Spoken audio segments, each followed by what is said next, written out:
News bulletin के पेश करता है काकाजी वेडिंग मॉल वुमेन्स एक्सक्लूसिव, मोती गली, चौमुहल्ला पैलेस रोड, हैदराबाद। अस्सलाम वालेकुम, आदाब। मैं हूं खलील फरहाद। बीबीएन चैनल के न्यूज बुलेटिन की शुरुआत करते हैं हेडलाइन से।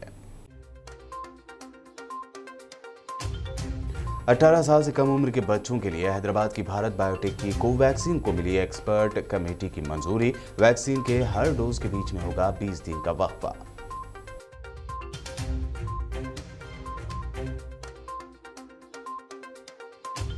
हैदराबाद में मजीद 6 मेगा वैक्सीन सेंटर्स कायम किए जाएंगे। चीफ सेक्रेटरी सोमेश कुमार का ऐलान। तेलंगाना को इस महीने मजीद 1 करोड़ कोविड-19 वैक्सीन मिलने की भी कही बात।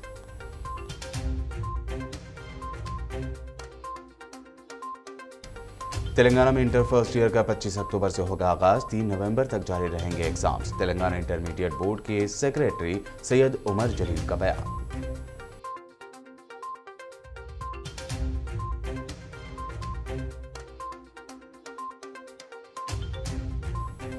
हुजूराबाद बाई इलेक्शन में बीजेपी को लगा बड़ा झटका। बीजेपी उम्मीदवार इटेला राजेंद्र के खिलाफ इंतखाबी ज़ाब्ते अखलाक की खिलाफ वर्जी का केस हुआ दर्ज।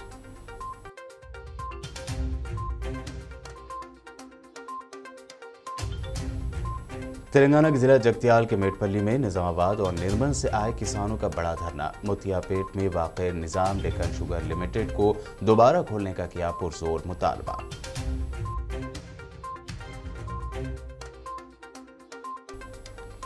हैदराबाद के फंक्शन हॉल में एक रियल एस्टेट कंपनी की सालगिरह तकरीब में फहश डांस और शराब नोशी। पुलिस ने किया रेड, कुछ अफराद को लिया हिरासत में।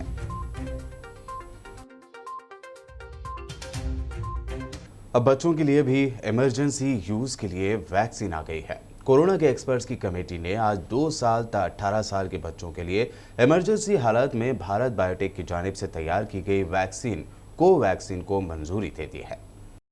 हैदराबाद में कायम भारत बायोटेक ने सितंबर में 18 साल से कम उम्र के बच्चों पर कोवैक्सीन का पहला, दूसरा और तीसरा तजुर्बा मुकम्मिल किया था और इस माह के अवाइल में drugs and controller general of India यानी DCGI को इन तजुर्बात का डेटा रवाना किया था।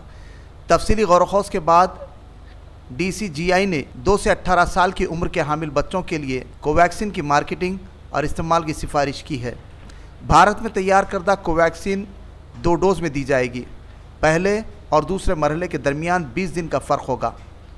कोवैक्सीन के हंगामी इस्तेमाल की इजाज़त मशरूत होगी। पहले 15 महीनों में हर 15 दिन और इसके बाद माहाना और नए ड्रग्स एंड क्लिनिकल तजुर्बा क़वायद 2019 की ज़रूरत के मुताबिक होने चाहिए। दरियासना वर्ल्ड हेल्थ ऑर्गेनाइजेशन यानी WHO ने ताहाल कोवैक्सीन को हंगामी इस्तेमाल की इजाज़त नहीं दी है। भारत बायोटेक ने 9 जुलाई तक WHO को लिस्टिंग के लिए दरकार तमाम दस्तावेज़ात पेश कर दी थी।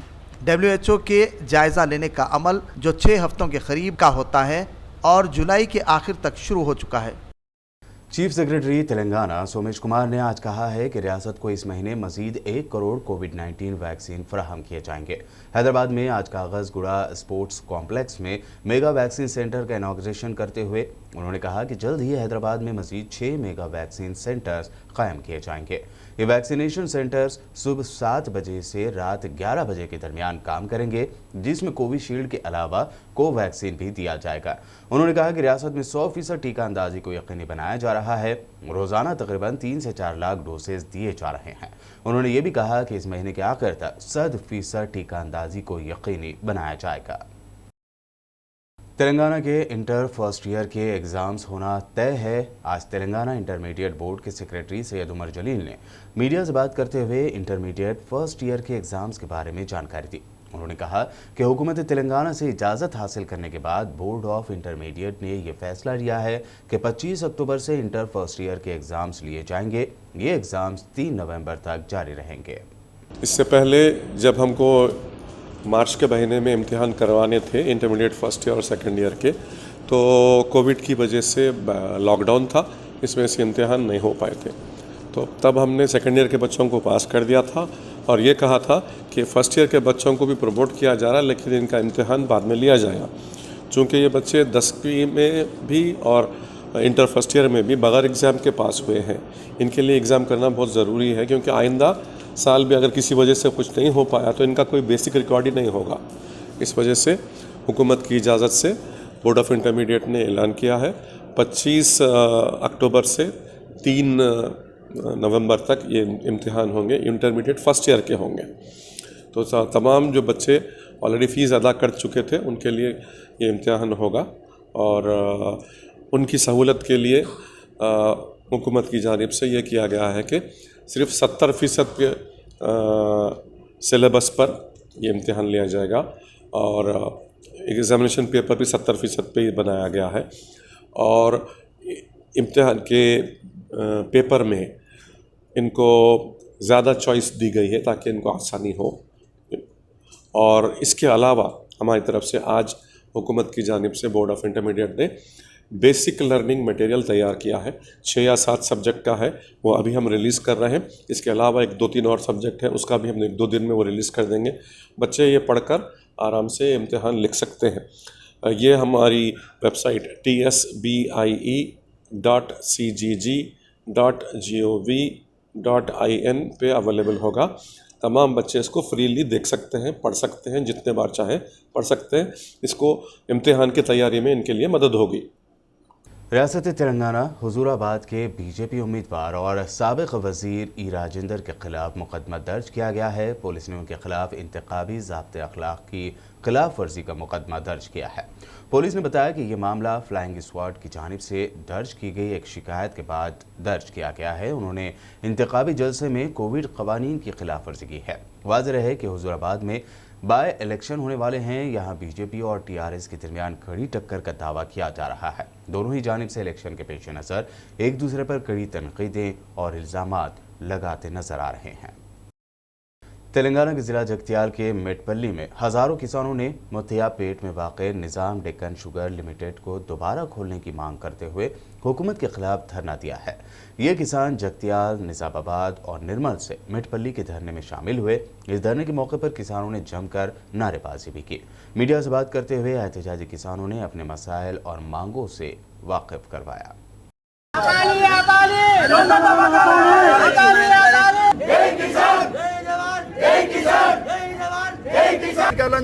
పెట్టి బలవంతంగా తవ్వనీయం మేము అక్కడనే టెంట్ వేసుకుంటాము, అక్కడనే అంటహార్పు చేసుకుంటాము. మాకు సరైన న్యాయం చేసేదాకా, ఎందుకంటే మా జీవన విధానం అది, మా జీవన విధానం దోషం చేసినాక మేము ఎందుకు కావాలి? ఇంకా మేము దాన్ని విడిచిపెట్టిపోయి ఎక్కడ బతకాలి?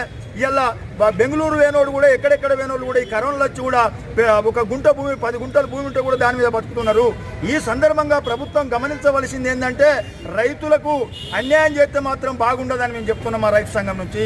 3000 ఎకరాల పంట ఆయకట్టు ఉంది. దాంట్లోకి ఇప్పటి వరకు ఒక చుక్క నీళ్లు రావడం లేదు. పైన వర్షాలు పడి వాగులు పొంగుతూనే దాంట్లో నీళ్లు నిండాలి. ఆ ప్రాజెక్టుకు అందరం ప్రతి ఆర్డీఓ గారు కానీ ఎప్పుడు వచ్చినా కూడా ప్రతి ఒక్కసారి మేము గ్రామ మీటింగులలో సార్ మాకు ప్రాజెక్టు మీరు తీసుకపోండి, కాకపోతే డిమాండ్ ఏం లేదు. ఇప్పుడు 20 లక్షల పైన 25 లక్షల నష్టపరిహారం చెల్లించాలి, ఆర్ఎన్ఆర్ ప్యాకేజ్ వర్తింపజేయాలి. దీంట్లో ఒక 50 మంది రైతులు చిన్న సన్నకారు రైతులు, అంటే ఆడ 10 గుంటలు ఉంటే 6 గుంటలు పోయి 4 గుంటలు ఉంటుంది, వాళ్ళు ఏం చేసుకుంటారు? అట్లాంటి వాళ్ళకి किसानों की हिमायत में आगे आने वाले कांग्रेस कायद और एमएलसी टी जीवन रेड्डी ने किसानों के मसाइल को लेकर जिला अहदेदार को मेमोरेंडम सौंपा। बातज़ा उन्होंने मीडिया से बात करते हुए कहा कि मरकजी और रियासती सरकारी किसानों पर जुल्म कर रही हैं। उन्होंने एक तरफ लाखों करोड़ के प्रोजेक्ट बनाए हैं, लेकिन किसानों के मसाइल को नज़रअंदाज किया जा रहा है। उन्होंने रियासत की टीआरएस हुकूमत पर भी कई इल्ज़ामात आयद किए। తెలంగాణ రాష్ట్రం ఏర్పాటు కాబడడంతోనే కానీ అంత ముందు కానీ కాక సాగునీటికి సంబంధించి ప్రాజెక్టుల ద్వారా చేయకూడదు అని చెప్పి భావించే తరుణం లోపల దాని ప్రత్యామ్నాయంగా వరి సాగుతో ఏ ఉత్పత్తి అయితే మనకు గిట్టుబాటు అవుతుందో రైతాంగానికి మనం ప్రభుత్వం మార్గదర్శకం చేయాలని చెప్పండి. ఇప్పుడు ప్రభుత్వం ఏమంటది? ఆయిల్ పామ్ సాగు అంటది. ఆయిల్ పామ్ సాగు అనేది ఇవాళ మనకు చేతికి వచ్చే పంట కాదు. ఇవాళ మనం దాన్ని మొక్క నాటితే 4 సంవత్సరాల తర్వాత 5 సంవత్సరాల తర్వాత ఏదైతుందో ఆయిల్ పామ్ మన చేతికి వస్తుంది. మీరు ఏ ఆయిల్ పామ్ సాగు అని చెప్పని మీరు పేర్కొంటున్నారో, మన జిల్లాలో జగిత్యాల జిల్లాలో షుగర్ ఫ్యాక్టరీ ఏదైతుందో అండ్ ఉమ్మడి రాష్ట్రంలో వీళ్ళ ఇక్కడ ఈ ప్రాంతంలో ఎస్ఆర్ఎస్పి ఆయకట్టు పరిధిలో ఏదైతున్నదో రైతాంగానికి అండగా నిలిచే విధంగా షుగర్ ఫ్యాక్టరీ ఏర్పాటు చేసుకుంటే మరి ఆనాటి తెలుగుదేశం ప్రభుత్వం 51% వాటా ప్రైవేటీకరణ చేస్తే వీళ్ళ తెలంగాణ రాష్ట్రం ఏర్పాటు కావడంతో ఏదైతున్నదో వీళ్ళ ప్రైవేటు యాజమాన్యాలు కొనసాగుతున్నటువంటి చక్కెర కర్మాగారం ప్రభుత్వ పరంగా నిర్వహింపజేయబడడం జరుగుతుందని చెప్పి భావిస్తే अथॉरिटी ज़िले में उगाई जाने वाली अहम तिजारती फसल कपास की खरीदारी के इंतजाम कर रही है। कपास की फसल पहले ही कई जगहों पर किसानों के हाथों में है। खरीदारी में वसी दिलचस्पी है। इस तनाजुर में आइंदा कपास की खरीदारी पर ज़िला मरकज़ में कलेक्टर कॉन्फ्रेंस हॉल में मंगल के रोज़ एक जायज़ा मीटिंग मुनक्कद की गई। ओहदेदारों, अवामी नुमाइंदों, किसानों की यूनियन के रहनुमाओं, जिनिंग मिल मालिकान और ताजरों के ख्यालात जमा हुए। इस साल हर साल की तरह ये शोबा दशहरे के करीब खरीदारी के आगाज़ के लिए कमर बस्ता है। एक तवील मीटिंग के हिस्से के तौर पर सबके ख्यालात पर गौर करने के बाद इस माह की 20 तारीख से प्राइवेट जिनिंग्स के जरिए खरीदारी शुरू करने का फैसला किया गया। Adilabad district collector Savita Patnaik, MLA Jogu Ramana Rathod Baburao, ZP के chairman Rathod Janardhan, additional collector Nataraj, marketing आदि श्रीनिवास, रैतु बंधु समिति डिस्ट्रिक्ट सुदूर अदीब Bhoja Reddy, RDO Rajeshwar, market committee के चेयरमैन, किसान नुमाइंदे व दीगर मौजूद थे। मीटिंग में कपास की स्पॉट प्राइस, मार्केट यार्ड में फराहम की जाने वाली सहूलियात और रकम की बरवक्त अदायगी जैसे उमूर पर भी तबादला ख्याल किया गया। किसान यूनियनों के नुमाइंदों ने मुतालबा किया कि भारी बारिशों की वजह से किसानों को पहुँचने वाले नुकसानात के पेश नज़र स्पॉट प्राइस का ऐलान किया जाए। అందరికంటే హైయెస్ట్గా ఆదిలాబాద్ మార్కెట్లో మేము రైతులకు కొంత సాయం చేయడానికి మా వంతు ప్రయత్నం చేస్తున్నామని చెప్పి చాలా ప్రైవేట్ వ్యాపారస్తులందరికీ ప్రత్యేకంగా రైతుల తరపు నుంచి మరి కృతజ్ఞతలు తెలియజేస్తున్నాం। ఇదే రకంగా ఈ రెండు తీర్మానాలు కూడా చేయడం జరిగింది।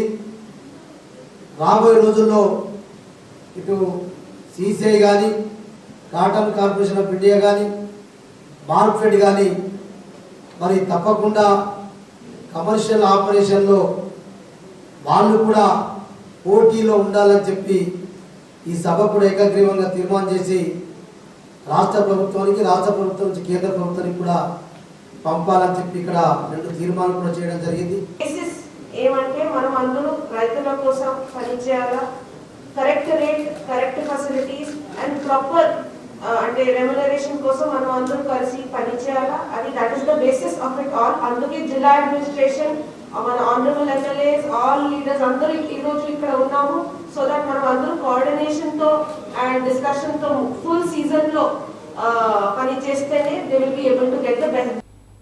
मिनिस्टर तरसानी श्रीनिवास यादव ने आज हैदराबाद के नेकलेस रोड पर वाक़ करबला मैदान घाट में तेलंगाना के रिवायती त्यौहार बतकम्मा के ज़िमन में की जा रही तैयारियों का जायजा लिया।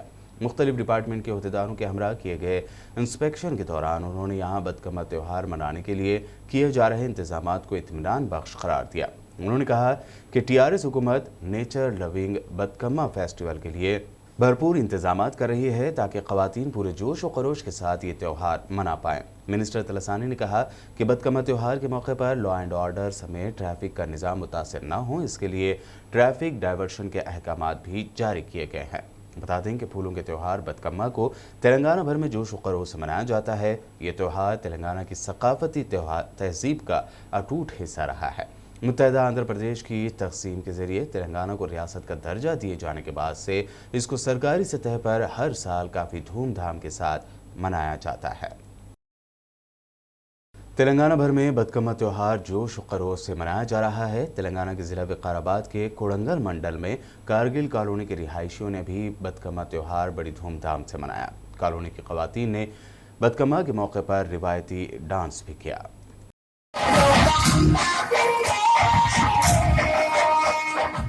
बुलेटिन में खबरों का सिलसिला लगातार यूं ही जारी रहेगा। फिलहाल रुकते हैं एक छोटे से ब्रेक के लिए।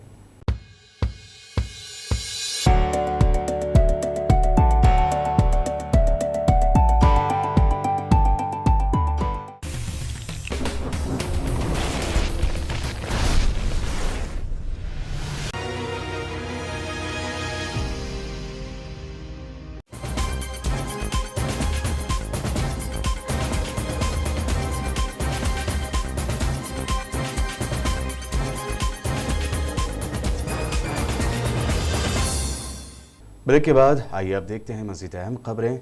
हल्का असम्बली याकुतपुरा के बल्दी डिवीज़न कुरमागुड़ा, रैन बाज़ार और दबीरपुरा इलाकों में आवाम की जानिब से शिकायत मौसूल होने पर MLA सैयद अहमद पाशा कादरी ने मुताल्लिका डिवीज़न्स के कारपोरेटर्स के साथ इन इलाकों का दौरा किया।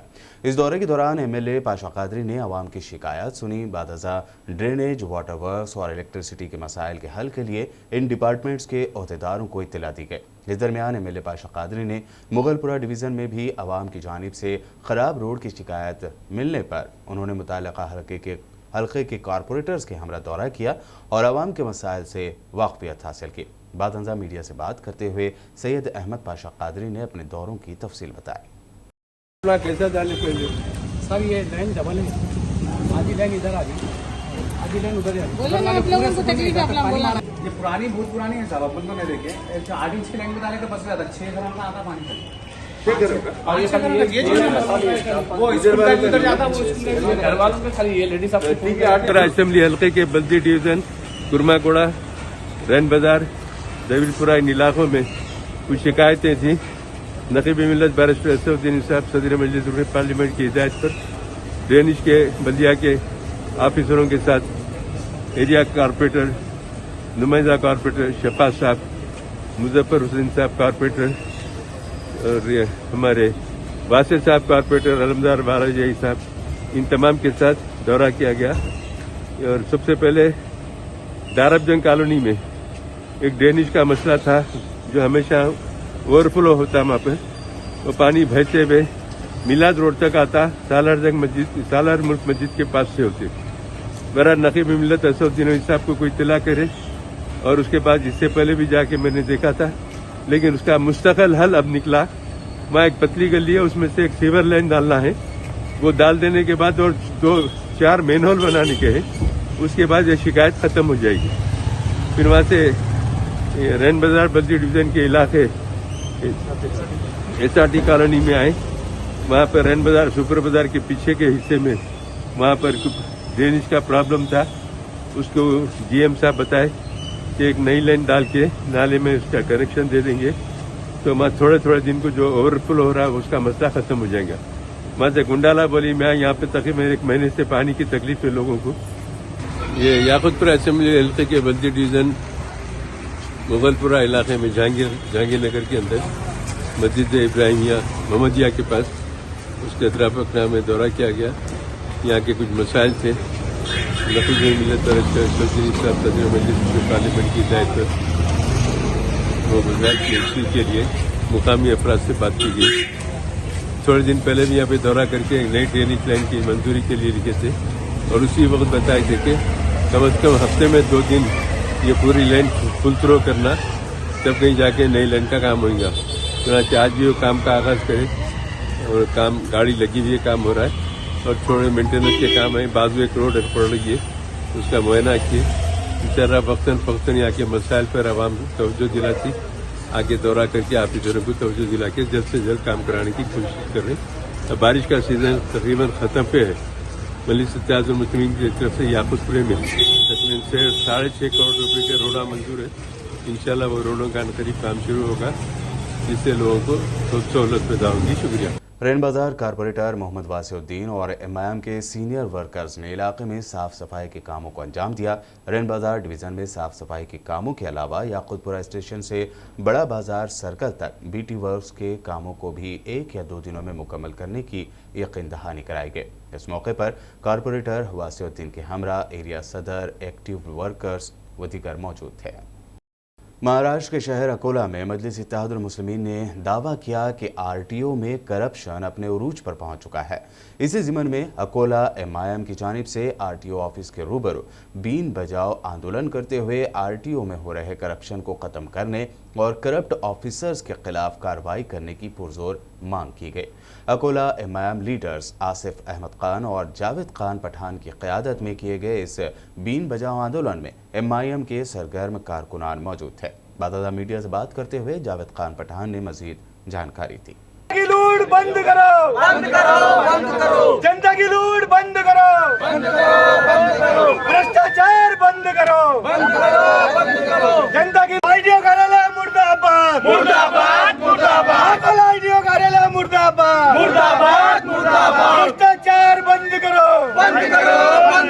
आंदोलन हमने MIM पार्टी की तरफ से किया है यहाँ पे, जिसमें हमको सामाजिक संगठनों का समर्थन मिला है। हमने पिछले दिनों अकोला ITO कार्यालय में चल रहे भ्रष्टाचार के खिलाफ कलेक्टर महोदया को एक निवेदन दिया था, जिसमें मांग की थी कि अकोला ITO कार्यालय में भ्रष्टाचार अपनी चरम सीमा पे पहुंच गया है, जिसमें कार्रवाई होनी चाहिए। लेकिन उसमें अभी तक कोई सुनवाई, कोई कार्रवाई ना होने के कारण हमने पिछली बार भीख मांगो आंदोलन किया। वो करने के बाद भी कोई ये नहीं होने के कारण, कार्रवाई ना होने के कारण आज हमको दोबारा बिन बजाव आंदोलन करना पड़ा। हमने इतने निवेदन दिए, आंदोलन किए, लेकिन इसमें कोई कार्रवाई नहीं हुई। इसका मतलब ये है कि आम जनता और सभी सामाजिक संगठन मिला के भैंस के आगे बीन बजा रहे हैं। आज वो हमने साबित कर दिया अकोला ITO कार्यालय के अंदर। अगर हमारी आने वाले 10 दिन में मांग पूरी नहीं हुई, इससे ज्यादा विचित्र आंदोलन किया जाएगा, इससे ज्यादा बड़ा आंदोलन किया जाएगा। जय हिंद, जय महाराष्ट्र। हैदराबाद में वैक्सीनेशन की मुहिम जोरों से जारी है। ऐसे में हैदराबाद सिटी कांग्रेस के वाइस प्रेसिडेंट टी श्याम ने गोशामहल डिवीज़न में अपनी जानिब से कोविड वैक्सीनेशन ड्राइव मुनक्कद किया, जिसमें इलाके की आवाम ने बढ़ चढ़कर हिस्सा लिया। मीडिया से बात करते हुए कांग्रेस लीडर टी श्याम ने बताया कि अब तक 3 से 3,500 लोगों को वैक्सीन दी जा चुकी है। वहीं उन्होंने इस बात का दावा भी किया कि उनकी अवामी खिदमत से डरकर दीगर पार्टियों के लीडर उनकी खिदमत में रुकावटें डाल रहे हैं। ताहम टी श्याम ने अवामी खिदमत को जारी रखने के अज़्म का इजहार किया। लोकल लीडर्स हमारे को ऑब्जेक्शन हमारे को नहीं करे, डॉक्टरों को फ़ोन करके बोल रहे कि आने लगाना ऑफिस के पास, ये बोल के मुद्दा उठाने के बाद हमने डॉक्टर को बोला, हम कौन बोला वो तो उन्होंने नंबर भेजा है मेरे को, ये नंबर है। अब वो नाम नहीं बोलना चाहता मैं। वहाँ से हट के फिर भी मैं पब्लिक की सेवा कर रहा हूँ। यहाँ बाजू डाल के कैंप लगा रहा हूँ मैं। अभी तक 3-3,500 तक हम लोग पब्लिक को वैक्सीन दिए सोए, और भी देंगे। क्या है, कोई भी रोकने दो, हम हमारा काम करेंगे। हम पब्लिक सेवा कर रहे हैं, किसी से डरने का नहीं है। और डॉक्टरों को बोला कोई किसी से डरने का नहीं है, कुछ रहा तो आमने सामने आके बात करो का ना, और लगाएंगे हम अभी भी। अब कंटिन्यू कितने महीने से लगा रहे हैं? ये 5 महीने से लगा रहे हैं हम लोग कंटिन्यू। ऑफिस के पास वहाँ 3 महीने पहले रोके थे लोकल लीडर्स, वो लोग डर के हट गए थे। कौन सी पार्टी के थे, ऐसा कुछ मालूम? अब वो पार्टी तो नहीं बोलता नाम मैं, मगर नंबर सब आ गया हमारे पास, उसका फ़ोन नंबर सब आ गया। वो उन्होंने फ़ोन नहीं उठा, 4-5 बार फ़ोन करे तो फ़ोन नहीं उठाया उन्होंने। हमको अब किससे इतराज़ नहीं है, हमको कहीं भी उन्होंने बोले तो मतलब नहीं है। हमारे डॉक्टर सहयोग कर रहे हैं, हमारे सहयोग कर रहे हैं, हम बराबर लगाएंगे। कहाँ बोले डॉक्टर वहाँ लगाएंगे, हम ऑफिस के पास बोल के नहीं। पब्लिक सेवा है, हम बराबर करेंगे। पब्लिक सेवा किसी से डरने का नहीं हमारे को, हम बराबर। तेलंगाना के शहर वरंगल के इस्लामिया कॉलेज ग्राउंड पर सीरतुन्नबी सल्लल्लाहु अलैहि वसल्लम की सीरत कॉन्फ्रेंस के उन्वान पर अजीमुशान जलसे-आम का इनेकाद अमल में लाया गया। इस जलसे-आम में हज़रत अल्लामा सैयद शाह मोहम्मद हाशमी मियाँ ने अपनी वलवला अंगेज़ तकरीर से सबका दिल जीत लिया। वो मिलाद के मौके पर पहली मरतबा वरंगल में तशरीफ़ लाए थे। उन्होंने नबी सल्लल्लाहु अलैहि वसल्लम की विलादत और उनकी ज़िंदगी और तालीमात पर तफसीली रोशनी डाली। अपनी तकरीर में उन्होंने कहा कि हज़रत मोहम्मद मुस्तफ़ा सल्लल्लाहु अलैहि वसल्लम से मुसलमानों के लिए ही नहीं बल्कि हिंदू, सिख, ईसाई, यहूदी वो हर फ़र्द के नबी हैं, वो रहमतुल लिल आलमीन हैं। इसीलिए हमने कहा सुन्नियों कुछ काम छूट जाए तो छूट जाए, मिलाद मत छोड़ना। कई लोगों ने मौजिज़ात देखे, वो नबी को अल्लाह का बेटा बोल दिया,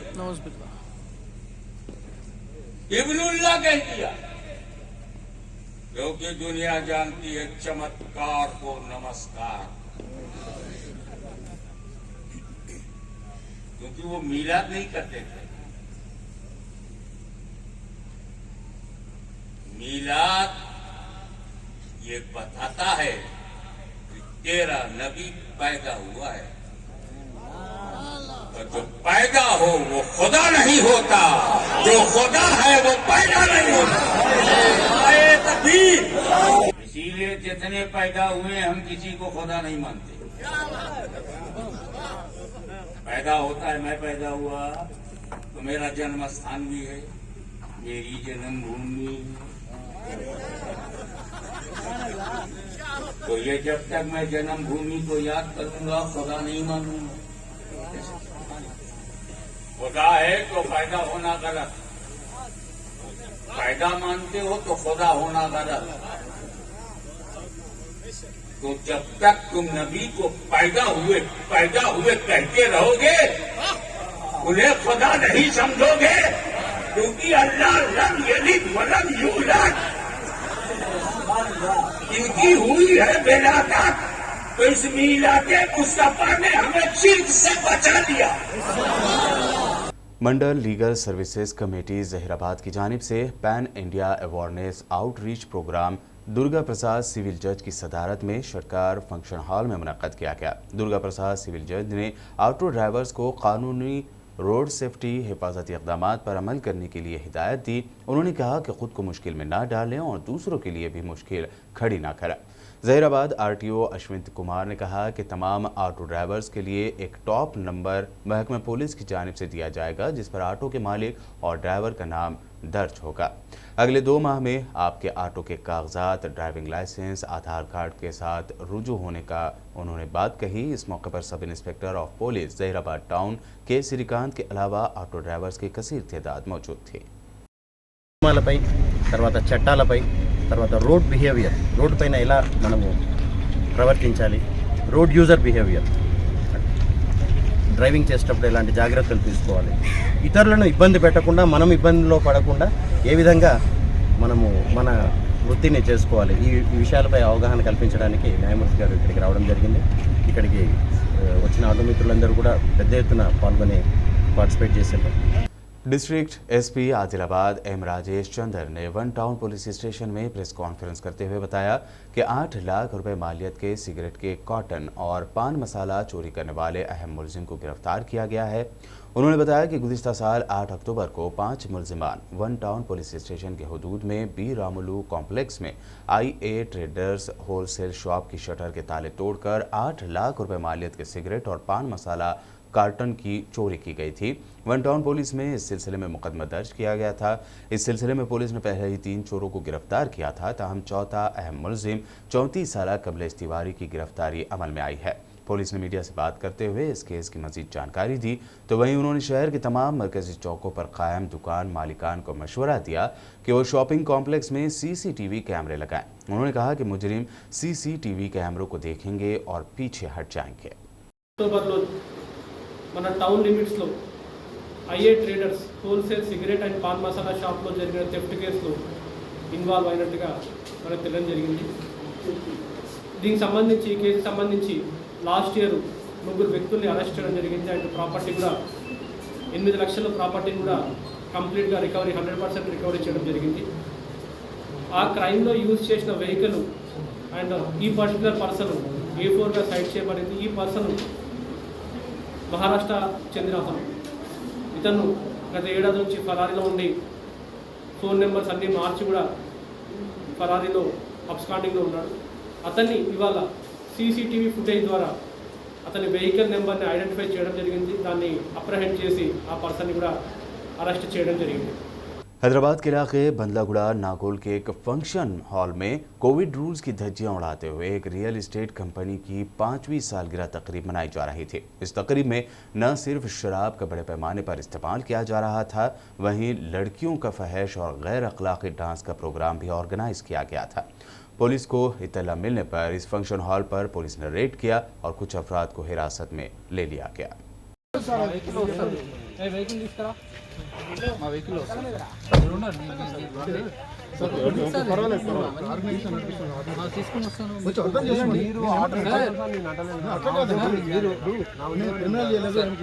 तेलंगाना के शहर बोधन के सहाफ़ी मोहम्मद इरफान खान का मंगल की अव्वलीन सातों में क़ल्ब पर शदीद हमले के बाद इंतकाल हो गया। उनकी अचानक मौत पर शहर के मिली, मजहबी, सियासी व सहाफ़ी बरादरी ने गहरे दुख व रंज का इजहार किया है। बाद अज़ां नमाज जनाजा बाद ज़ुहर जामिया मस्जिद शकरनगर में मौलाना लायक अहमद ने पढ़ाई। पसमानदगान में बेवा के अलावा एक दुख्तर व फर्जन शामिल हैं।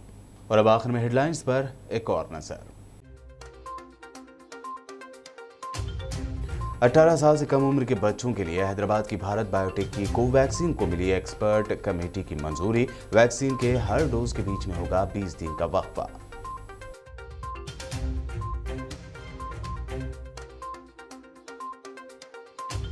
हैदराबाद में मजीद 6 मेगा वैक्सीन सेंटर्स कायम किए जाएंगे। चीफ सेक्रेटरी सोमेश कुमार का ऐलान। तेलंगाना को इस महीने मजीद 1 करोड़ कोविड-19 वैक्सीन मिलने की भी कही बात।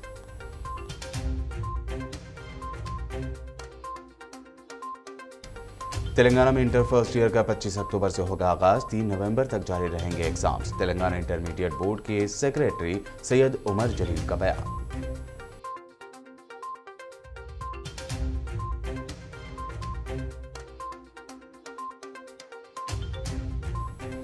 हुजूराबाद बाई इलेक्शन में बीजेपी को लगा बड़ा झटका। बीजेपी उम्मीदवार इटेला राजेंद्र के खिलाफ इंतखाबी ज़ाब्ते अखलाक की खिलाफ वर्जी का केस हुआ दर्ज।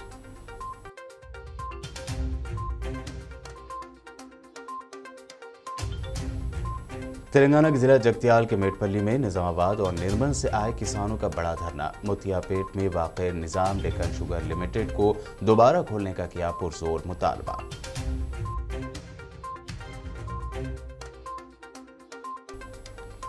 हैदराबाद के फंक्शन हॉल में एक रियल एस्टेट कंपनी की सालगिरह तकरीब में फहश डांस और शराब नोशी, पुलिस ने किया रेड, कुछ अफराद को लिया हिरासत में।